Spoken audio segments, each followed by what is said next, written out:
They called me the silent maid, the one who never complained, never talked back, never asked questions. I scrubbed their floors, washed their dishes, folded their expensive linens while they laughed over wine about people like me. They thought I didn't understand English well enough to care. They were wrong. I understood every word, and I recorded everything. For 11 months, I worked for the Morrison family in their pristine home in the suburbs, the kind of house that looks like it belongs in a magazine, all white marble and floor-to-ceiling windows. Mrs. Morrison was a corporate lawyer. Mr. Morrison ran some tech startup that I never fully understood. Their 2 teenage kids, Aiden and Chloe, spent most of their time on their phones, and then there was Diane, Mrs. Morrison's mother, who lived in the guest house and treated me like I was part of the furniture. My first day, Mrs. Morrison handed me a list, 3 pages long, single-spaced. She didn't smile. She didn't welcome me. She just said, "I expect perfection. If you can't deliver that, don't bother coming back." I nodded. I needed the job. I'd been in the country for 2 years, sending money home to my mother and younger brother. This job paid more than the last 3 combined. I could survive anything for that paycheck. At first, it was just exhausting. I worked 6 days a week, sometimes 10 hours a day. I cleaned bathrooms that sparkled already. I ironed shirts that would be worn once. I prepared meals they barely touched. They never said thank you. They never acknowledged me unless something was wrong. A streak on the window, a pillow not fluffed correctly, a glass left on the counter. Then they noticed. But the worst part wasn't the work. It was the way they talked about me when they thought I couldn't hear. Or maybe they just didn't care. Mrs. Morrison once told a friend on speakerphone, "Oh, she's fine, quiet, doesn't speak much English," which is actually a blessing. I can say whatever I want. They laughed. I was in the next room, folding towels. Diane was worse. She had this habit of muttering under her breath whenever I passed. "These people," she'd say, "coming here, taking jobs, barely speaking the language."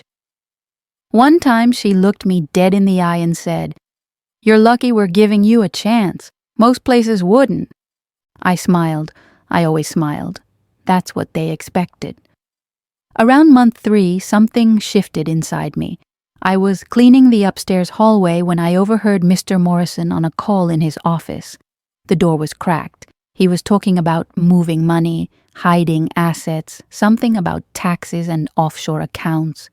His voice was low, urgent. I paused, dustcloth in hand, and listened. That's when I realized they didn't just disrespect me, they trusted me to be invisible. And invisible people hear everything. That night, I went home to my small studio apartment and stared at the ceiling. I thought about my mother's voice on the phone, telling me how proud she was. I thought about my brother's tuition. I thought about every time I'd swallowed my pride and smiled through their cruelty. And then I made a decision. I pulled out my phone, downloaded a recording app, and the next morning I clipped it to the inside pocket of my uniform. At first, I only recorded when I felt unsafe, when Mr. Morrison got too close, when Diane made another comment, but then I realized I was documenting something bigger. Conversations about money laundering, Mrs. Morrison on the phone with her divorce attorney, strategizing how to hide assets from her husband, Mr. Morrison's affair with his assistant, discussed openly over breakfast when he thought I was in the laundry room. Chloe bullying other kids at school, something her parents knew about and covered up with donations.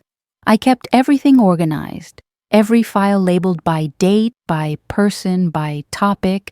I didn't know what I'd do with it. I just knew that one day it might matter. Maybe it was insurance, maybe it was evidence, maybe it was just the only power I had in a house where I had none. Then Aiden started posting videos. He'd film me cleaning, zooming in on my hands, scrubbing the floor, my face when I was too tired to notice. He'd add captions, "When your maid works harder than you ever will," with laughing emojis. His friends commented, thousands of views. I asked him once politely to stop. He looked at me like I was a stain on his shoe. "It's funny," he said. "Relax." Mrs. Morrison saw the videos. She didn't tell him to take them down. She told me I was being too sensitive. That was the same week Mrs. Morrison accused me of breaking her grandmother's porcelain vase. I didn't. Aiden did. I saw him knock it over with his backpack and walk away. But when she found it shattered, she turned to me, her face cold. "This is unacceptable," she said. "That vase was worth more than you make in a month." I tried to explain. She cut me off. "I don't want to hear excuses. You're careless. You're done." Just like that. No 2 weeks' notice, no final paycheck. She handed me a cardboard box and told me to pack my things. I had 15 minutes. Diane stood in the hallway, arms crossed, smiling. "Told you these people can't be trusted," she said to no one in particular. I didn't cry, I didn't argue, I just packed my apron, my spare shoes, the small picture of my family I kept in the kitchen drawer. And I smiled. That same smile I'd been using for 11 months. As I walked out the door, Mrs. Morrison called after me. "Don't expect a reference." I didn't turn around, but I did pull out my phone and send myself one final email. Every recording, every file, every secret I'd carefully catalogued. Then I went home, sat on my bed, and for the first time in almost a year, I let myself cry. Not because I'd lost the job, because I'd finally realized I was worth more than their cruelty. If you've ever felt invisible, if you've ever been treated like you don't matter, drop the word invisible in the comments. I see you. And don't forget to subscribe, because what comes next changes everything. 2 days later, I called a lawyer. His name was Martin Delgado, and he specialized in labor rights. I'd found him through a community center that helped immigrants. His office was small, cluttered with files and coffee cups. He listened while I explained everything: the unpaid overtime, the hostile environment, the recordings. When I finished, he sat back and whistled low. "You've been documenting this for how long?" he asked. 11 months, I said. He smiled. "They have no idea what's coming." We built the case methodically. Every recorded conversation where they discussed my hours without pay. Every time Mrs. Morrison called me incompetent or threatened my job. Every instance of Diane's comments about immigrants. Martin said it was one of the most well-documented cases he'd ever seen. "Most people come to me with nothing but their word," he said. "You have evidence that could bury them." We filed a lawsuit for unpaid wages, workplace harassment, and wrongful termination. But I didn't stop there, see? Those recordings contained more than just my mistreatment. They contained the Morrisons' secrets, and I realized that the legal system was slow. I wanted them to feel consequences now. So I made copies, carefully selected clips. Nothing illegal on my part, just their own words coming back to haunt them. I sent an anonymous email to Mr. Morrison's company's CFO. In it, I included a recording of him discussing moving company funds into a personal account, talking about fake consulting fees, laughing about how easy it was to hide money from auditors. I didn't add commentary. I just let him speak for himself. Within a week, Mr. Morrison was placed on administrative leave pending an internal investigation. For Mrs. Morrison, I did something similar. I knew she was planning to divorce her husband and had been hiding assets to gain advantage in the settlement. I sent a recording to Mr. Morrison's attorney, the one she didn't know he'd already hired. In it, she discussed transferring property into her mother's name, opening accounts under fake business entities, planning to claim poverty while sitting on hundreds of thousands. Her carefully constructed strategy fell apart overnight. Diane was easier. She volunteered at a prestigious private school, sat on their board, loved the status it gave her. I sent the school a compilation, every racist comment, every slur, every time she talked about those people ruining the neighborhood. I included the context.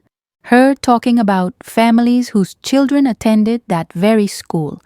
She was asked to resign within 48 hours. As for Aiden, I reported his videos to his school administration, cyberbullying, harassment, using footage of a minor without consent, me, since I never signed a release. The school took it seriously. He was suspended, forced into counseling, and his college applications suddenly became a lot more complicated. I didn't do any of this publicly. I didn't post on social media or call the news. I just sent the right information to the right people and let the consequences unfold naturally. It was surgical. It was quiet. It was the kind of revenge that doesn't announce itself. It just dismantles everything you built while you're too busy to notice. Martin called me 3 weeks later. "They want to settle," he said. I could hear the satisfaction in his voice. The Morrisons' lawyer had reached out, eager to avoid a public trial. They were offering a significant sum, more than I'd made in 2 years of working for them. "It's a good offer," Martin said, "but we can push for more." I thought about it, about the hours I'd spent scrubbing their floors, about every time they'd made me feel small. "Push," I said. We settled for an amount that made my hands shake when I saw the number, enough to pay off my debts, send my brother through school, and help my mother buy the small house she'd always dreamed of, enough to start fresh. But more than the money, it was the apology, written, signed, admitting to workplace violations and wrongful termination. They had to acknowledge what they'd done. That mattered more than any dollar amount. The months that followed were strange.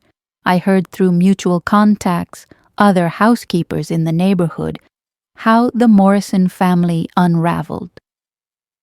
Mr. Morrison lost his job after the investigation confirmed financial misconduct. Mrs. Morrison's divorce turned ugly when her hidden assets came to light, and she ended up with far less than she'd planned. Diane became a pariah in her social circles. Aiden barely got into college. Chloe, the younger one, I heard she actually apologized to some of the kids she'd bullied. Maybe she learned something. Meanwhile, I used part of the settlement to start my own cleaning company, but this one was different. I hired other immigrant women who'd been in my position.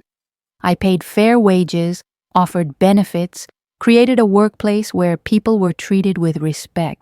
I named it Dignidad Services, dignity, because that's what we all deserved and rarely got. My first client was a young couple who'd just bought their first home. They were nervous, overly polite, kept asking if they were in my way. I smiled, a real smile this time, and told them it was fine. At the end of the day, they paid me, thanked me, and asked if I'd come back next month. As I drove home, I realized something. I wasn't invisible anymore. I never had been. I'd just been surrounded by people who refused to see me. On weekends, I visit my mother. We video chat now that she has the internet in her new house. She tells me how proud she is, how she always knew I was strong. My brother sends photos from university, smiling in front of buildings I helped him access.